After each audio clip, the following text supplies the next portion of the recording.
Et oui, coucou à tous, c'est Fredo Domino. On se retrouve pour une nouvelle session de problèmes d'échecs une fois de plus. Donc une partie que j'ai disputée lors du tournoi Blitz mensuel face à un adversaire à peu près au même niveau que moi, un tout petit peu plus fort.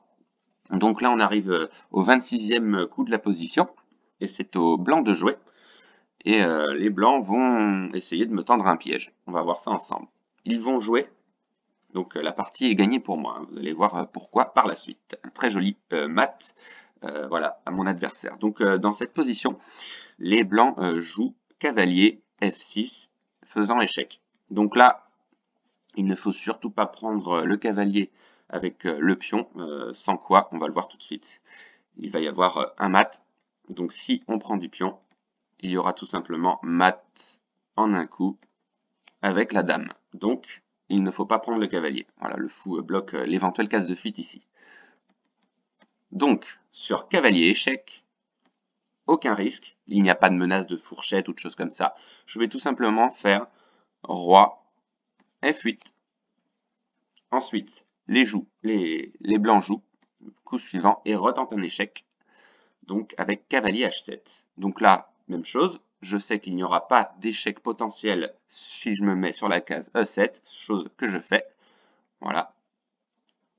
Donc là, roi E7. Ensuite, c'est là que les noirs font une erreur. Dame prend pion en F5.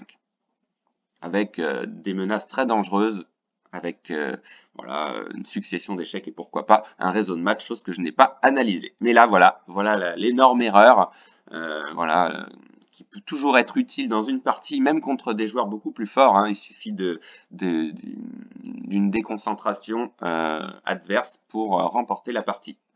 Donc je vous laisse mettre sur pause pour me dire quel est le meilleur coup pour moi à jouer. Je l'ai trouvé évidemment tout de suite puisque j'avais préparé ce coup. Donc on va tout de suite passer à la solution de ce problème. Dans cette position, on va faire un très joli sacrifice, hein, comme la fois précédente, un très joli sacrifice de dame avec dame D1, échec.